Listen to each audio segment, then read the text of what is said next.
Alors, Zelensky de l'Ukraine a-t-il finalement offensé la Pologne dans ses déclarations?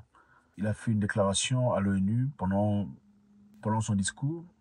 Il a offensé la Pologne en accusant le gouvernement polonais de soutenir la Russie en bloquant l'importation des céréales ukrainiennes. En même temps, le président polonais a fait un commentaire comparant l'Ukraine à une personne en train de sombrer, une personne en train de noyer, une personne en train de chavirer, en train de se noyer dans l'eau. Donc quand une personne est en train de se noyer, qu'est-ce qu'on fait? On l'évite totalement, de peur qu'il vous tire avec soi, une descente. Un commentaire très brûlant. On va écouter le président polonais et ukrainien s'exprimer.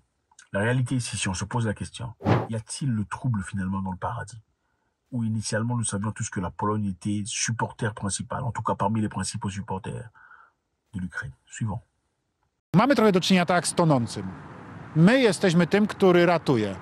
Jak jest tonący, każdy, kto kiedykolwiek brał udział w ratowaniu tonącego, czy każdy, kto kiedykolwiek uczył się o tym, co... Toute personne qui a déjà été dans une situation essayant de sauver une personne en train de se noyer, sait combien c'est dangereux.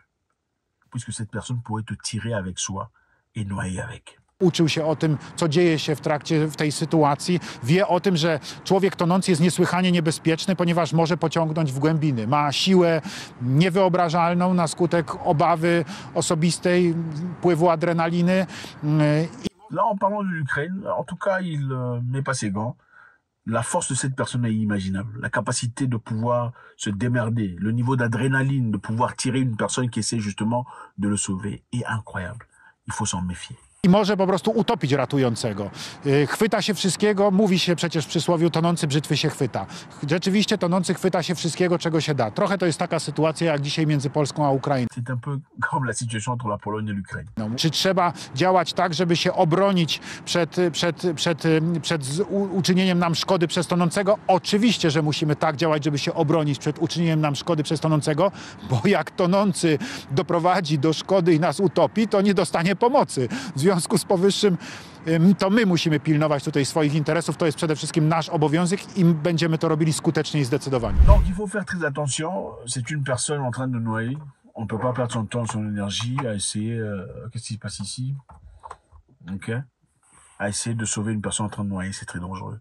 Il faut préférablement le garder à distance parce que sa capacité, sa force se multiplie. C'est sa dernière force, en parlant de l'Ukraine. Nous savons tous que la Pologne a fourni beaucoup d'efforts, en tout cas beaucoup de soutien à l'Ukraine jusque-là. Il a été parmi les plus grands résistants de la Russie, clairement en envoyant beaucoup d'armements jusque-là. 320 chars envoyés à l'Ukraine, 14 avions de combat, 29 MiG ont été offerts à l'Ukraine depuis la Pologne. Et voilà, je pense que c'est une façon très ouverte de montrer combien on soutient tout ça. Maintenant, qu'est-ce qui s'est passé? En réalité, l'Ukraine produit des grains, okay, des céréales, okay, pour son marché international. Et depuis un temps, ils ont eu un problème avec la Russie. La Russie a empêché l'Ukraine de traverser à travers la mer Noire pour exporter son grain. Okay. Comme la mer Noire était bloquée, l'Ukraine était obligée de discuter, de négocier avec un pays à côté de l'Europe, c'est-à-dire la Pologne dans ce cas, pour permettre à l'Ukraine de traverser, de transférer ses céréales en Europe pour vendre, okay, pour se faire de l'argent aussi, voilà, pour continuer à travailler.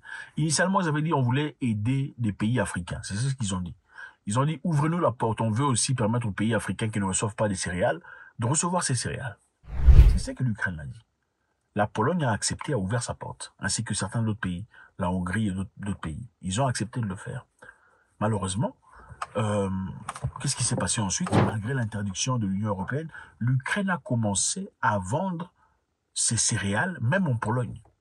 Pourtant, la Pologne a des fermiers qui vendent des produits de céréales. Vous voyez un peu, nous avons notre marché de céréales. Vous importez votre céréale à moins cher que notre céréale, vous le posez dans notre marché. Qu'est-ce qui se passe? Ok, vous appauvrissez les fermiers polonais. C'est difficile. Et le président, en tant que président, dans sa responsabilité principale, il se doit de protéger sa population et ses entreprises. Alors c'est là que le clash a commencé. Le président ukrainien s'est présenté aux Nations Unies et a fait un discours accusant la Pologne d'être amie de la Russie. And even now, when Russia has undermined the Black Sea Grain Initiative, we are working to ensure food stability. And I hope that many of you will join us in these efforts. We launched a temporary sea export corridor from our ports, and we are working hard to preserve the land routes for grain exports. And it is alarming to see how some in Europe, some our friends in Europe, play out solidarity in political theater, making thriller from the grain. And they may seem to play their own role, but in fact, they are helping set the stage to a Moscow actor. Parce que la Pologne a finalement dit « Nous n'accepterons plus les grains ukrainiens ici chez nous parce que vous avez brisé le contrat. » We stand on the side of the Polish farmer, on the side of the Polish countryside. As I said some days ago, either you will extend the import ban or we'll do it ourselves. Le contrat était une question de vous permettre de transférer votre grain partout ailleurs, sauf ici, mais vous l'avez imposé ici, détruisant ainsi notre marché. Donc Zelensky a offensé la Pologne dans sa déclaration à l'ONU, accusant le gouvernement polonais de soutenir la Russie en bloquant l'importation des céréales ukrainiennes. L'un des alliés les plus fidèles de l'Ukraine, la Pologne, a déclaré qu'elle ne fournirait plus d'armes à son voisin, en raison d'un différend diplomatique sur les exportations des céréales à Kiev. Donc la Pologne dit, on n'enverra plus d'armes, on n'offrira plus d'armes à l'Ukraine. Ça c'est un coup. Le Premier ministre Mateusz Morawiecki a déclaré que la Pologne se concentrerait plutôt sur sa propre défense avec des armes plus modernes. Donc la Pologne finalement va s'armer pour se protéger. We are not transferring any weapons to Ukraine because we are now aiming to defend ourselves with the most modern weapons. Bien qu'on a un ennemi commun, qui est la Russie, dans ce cas-ci, en tout cas, on ne vous enverra plus des armes, puisque vous n'êtes pas sérieux. Mardi, la Pologne a convoqué l'ambassadeur ukrainien suite aux propos tenus par le président Volodymyr Zelensky aux Nations Unies, après que la Pologne, la Hongrie et la Slovaquie ont prolongé leur interdiction des céréales ukrainiennes.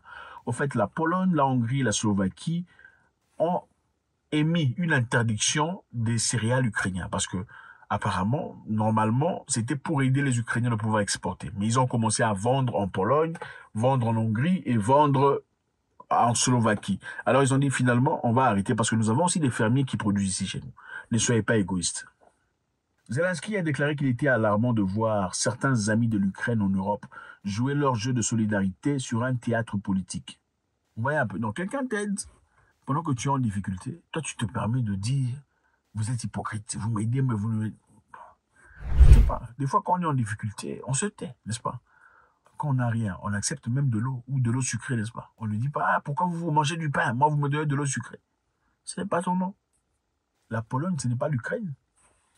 Plus tôt cette semaine, l'Ukraine a tenté une action en justice auprès de l'Organisation mondiale de commerce.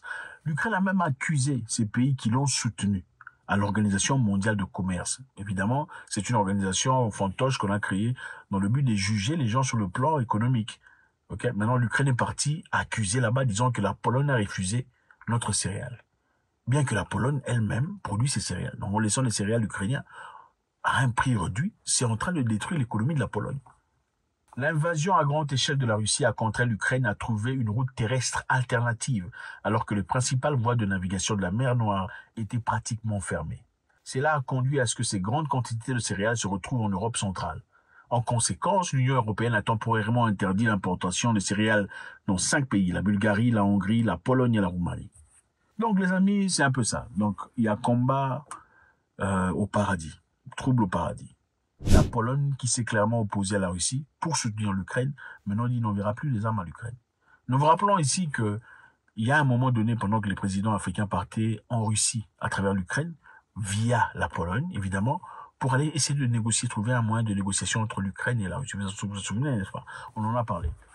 La délégation sud-africaine est passée à travers Warsaw, en Pologne. Qu'est-ce qui s'est passé? On les a bloqués à l'aéroport. C'était en soutien de l'Ukraine. Ils ont été bloqués malgré leur possession de passeports diplomatiques. Vous savez, le corps diplomatique, généralement, n'est pas dérangé. On a arrêté le corps diplomatique sud-africain à l'aéroport. Ils ont fait 24 heures dans l'avion parce qu'ils étaient accusés de ne pas avoir les documents nécessaires pour avoir les ports d'armes, chose qui est tout à fait normale. Okay, l'équipe des gardes du corps du président Cyril Ramaphosa ne peuvent pas aller les mains nues. On va toujours avec des armes. C'est normal, c'est connu. Mais ils ont été bloqués, l'avion a été fouillé, les gens ont été fouillés. Chose qui ne se fait pas. C'était en soutien pour l'Ukraine. Cette même délégation arrivée en Ukraine, après avoir discuté, qu'est-ce qu'a été le commentaire d'un représentant ukrainien? Il a dit que les Africains n'étaient pas assez compétents. Ce n'est pas de la compétence des Africains de venir chercher à trouver de moyens de finir cette guerre. Les Africains sont là pour chercher à manger. Vous vous en souvenez? Ils sont là pour mendier. Ils cherchent de quoi vivre venant de Vladimir Poutine. Vous vous en souvenez? Les présidents africains sont ensuite partis en Russie, où Vladimir Poutine les a expliqué qu'en effet, la Russie et l'Ukraine avaient déjà un accord de paix.